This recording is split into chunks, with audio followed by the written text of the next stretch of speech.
Joining us in the Rock Zoom room, Mr. Danko Jones. Sir, nice to see you. Nice to see you. Hello, hello. Hello. Those are stylish looking cans you're wearing there. What are they? Oh, these are actually, they're quite old. They're Skull Candy headphones. Yeah, so we'll be seeing you at the Phoenix Concert Theater on December the 11th for Craig and Lucky's On Silent Night, our annual, which was postponed last year. And boy, it sure is nice to kind of get things back to normal. What's the last year and a half, 2 years been like for you? I think it's been pretty much like everybody in a band, just staying Mhm. home and trying to wait this thing out and trying to be Mhm. safe and keep everybody safe and just watching the news and getting vaccinated and hoping to go again, Yeah. the end of this year and next year. How did you use the time? We made an album, Yep. back last summer in 2020. We were all at home in lockdown in isolation from one another. We had already started writing the new record before the lockdown. So this was just a continuation of what we had been doing, except now we were apart from one another. And through the miracle of the internets and the emails, we were able to send files to one another and kind of, slowly put this album together. And surprisingly, it came out better than not only better than what I thought, better than all the other like albums we've put out with before, when we'd like write in front of each other, write music in front of one another. So that was something that happened. Other than that, we played a few outdoor shows this past summer, and trying to get our feet back wet and getting back into it. And hopefully, we can avoid a fifth and sixth wave and continue to perform again. Yeah, I know it's funny. I was just I follow the numbers every day. I watch the hospital numbers. I see everything. I watch it very closely. And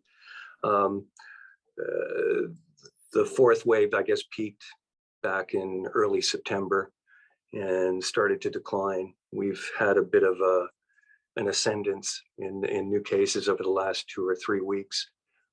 They don't seem to be climbing dramatically, and thankfully, hospital cases aren't up dramatically. It's quite manageable. So, depending on the outcome of Omicron's virality and effectiveness in propagating, maybe we've crossed the hump. I don't know if we're entering a fifth wave yet, so we'll have to see what happens. Well, from your mouth to God's ears. I mean, I hope you're right, man. Like, I pray that you're right. Right now, like you said, it's just too early to know, but I think we're all tensely waiting. But hopefully, every time I see a band announce tour dates for 2022, I am hopeful. And Yeah. it feels good, and it feels good to see, because, at this point, there is a tendency for everyone to be just really fatigued by all this. And at the same time, you can't forget to keep your eye on the ball and just be very careful and safe. And I still am, man. I don't care how I look like in public or what people, shake their head. I'm going to keep my distance and be safe. And if that means I get a funny look at someone, who isn't as careful, so be it. I just want to make sure that I'm safe, and more importantly, everyone around me is safe. So I don't want to turn this into some sort of PSA, but Jesus, it's just getting to the point where, oh man, 2020 was a situation where I didn't listen to any music. I listened to nothing new, just old, happy sounding songs to keep me happy. Mm-hmm. This was the year where I started to listen to music again, new music, and kind of be interested again. And I hope that can continue, because, when I have zero interest in listening to music, something is wrong. And I hope that doesn't happen again in 2022. Yeah, that's all I could say. Well, you've made plans for 2022. You're going to Europe again, Yeah. which is a great thing. Kind of a second home for you, right? Well, I mean, when 2020 happened and everything that came along with that year, we canceled 5 tours that were mostly in Europe, or all in Europe. So, as this pandemic is gone, we play it by ear, and we every band's doing this. They book the tour, then they postpone the tour, then they book the tour. We've been doing that. And so as of now, we are scheduled to tour from April to June, like our club dates. And then from June to, I think, end of August, it'll be festivals, and those seem to be going on. So hopefully none of that can get canceled and we can just get going, you know. Do you have a preference, clubs, festivals, or do you just like to get out and rock out? Well, clubs are there, everyone's there just to see you, and festivals, everyone's there to see a whole bunch of bands, not necessarily you, but you have a chance to, you know, persuade them to start liking your band.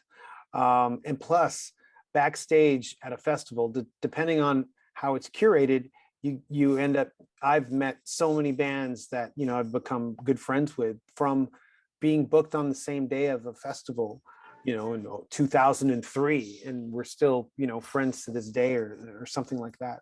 So that always yields some great moments and experiences that, you know, strictly touring clubs will never get you. But then the shows are a little more intense at a club show, unless you can get, you know, 20,000 people screaming the chorus of a song back to you, you know, that you came up in your bedroom, you know, staring out the window in Scarborough or something.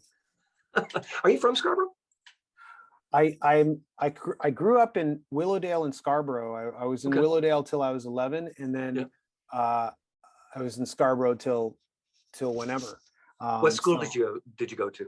Well, I went to school downtown. So my experience with Toronto is weird. Is like I have my downtown experience. I live, you know, I went to school downtown, and then you know, my early childhood is in Willowdale, and then, you know, teens are in Scarborough. And the way I kind of identify with it is through music. So, you know, Willowdale, who's from Willowdale? Geddy Lee, Alex Lifeson, Sebastian Bach, Alex Mitchell, Garth Richardson. Who's from Scarborough? You know, Sacrifice, Snow. Oh, is he? I didn't know. Yeah. Bare Naked Ladies. Mike Myers. Yeah, Bare Naked Jim Ladies. Carrey. Oh, I didn't know Jim Carrey, but They Mike went to Myers. the same high school. They went to Leacock. Oh, okay. Oh, Believe it or all not, right. Yeah, I know Steven Yeah. did. But that's how I identify with, you know, what borough I am and who's from where I'm from. So when I met Sebastian Bach, when we toured with them with Guns N' Roses, that was like the first question I asked him, is like, I heard you're from Willowdale. Are you from Willowdale? And then we just started naming streets. And he actually grew up very, very close to where I grew up. Like, I'm talking blocks away. So that was fun to reminisce with him. Okay, speaking of streets, okay, name the street in Scarborough, see if I know it.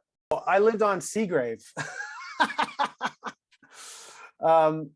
which is right across from Norman Bethune. Okay, so you grew up near Guildwood.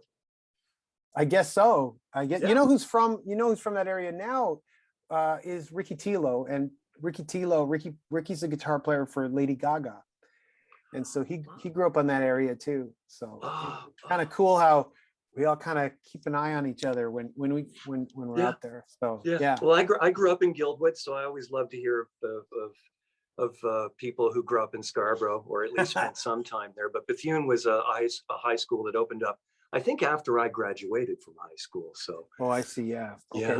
Well, that okay. Now we're getting deep into Scarborough, but the Fundy Bay, which is kind of the main street where all these little streets are, where all these little houses are, that was a tracking shot in Rush's Subdivisions video. And then when they, at the end, when the I guess it's a shot from the helicopter because it's in the early 80s.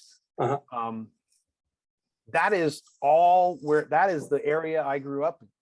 And that, of course, now is developed into condos, and there's, you know, Pacific malls there, you know. Because I thought Subdivisions was shot inside the high school at Lamoureux. And down the street is where all that Fundy Bay Boulevard stuff and all that Steeles and Warden area. Yeah, so definitely it was Lamoureux Collegiate for all the in the high school halls. It's actually Lamoureux Collegiate for sure, and you could tell it's Lamoureux because they still to this day have the colored lockers that you can see in the video. We're digressing, but this is very cool. Cool.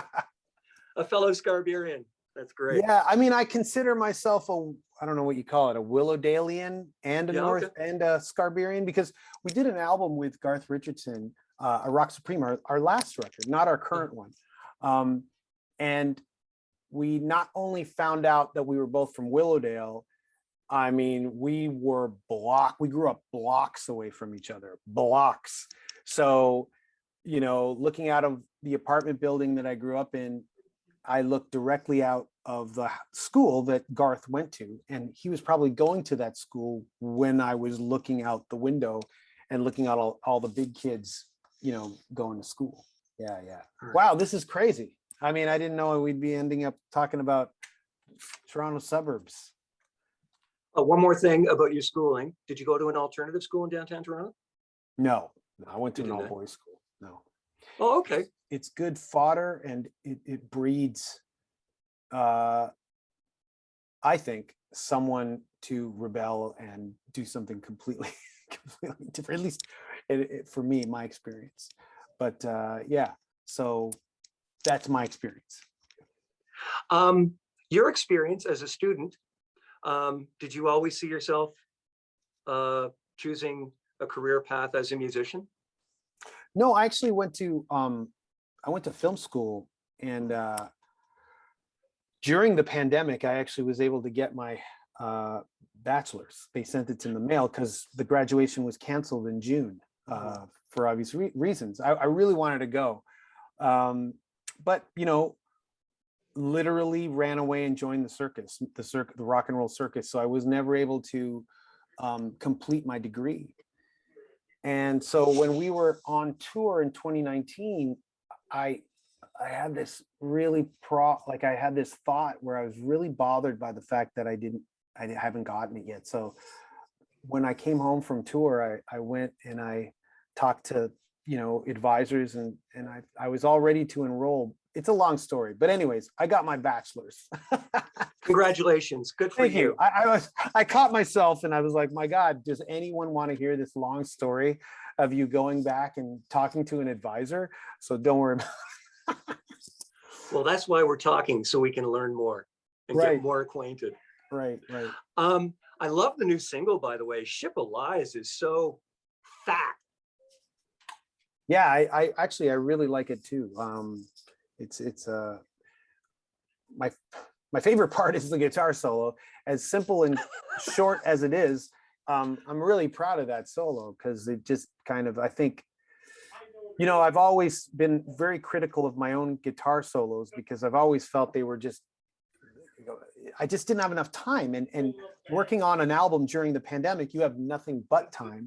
And in that backhanded way, it allowed me to live with the songs more, and especially when it came to the guitar solos. So I was able to come up with a solo that I think nothing else can fit in those parameters of that particular song. So I love that Ship of Lies song for that reason. And then, of course, the melody and everything about it just fits, jigsaws very well together. Are you your own best critic, or do you need outside input? I think between the three of us, we are our worst, not worst critics, but harshest critics. Like, we will bat away. There's so much that falls on the cutting room floor that nobody will ever hear. So whatever makes it has to be, you know, really, really good. That's how I think you come up with records that sustain you and allow you to eventually tour the world if possible. So I think our standard is higher than anyone else can say about us, you know. So, you know, when critics kind of, you know, give their 2 cents, it's like, don't worry, you have nothing on what we have already done, you know. So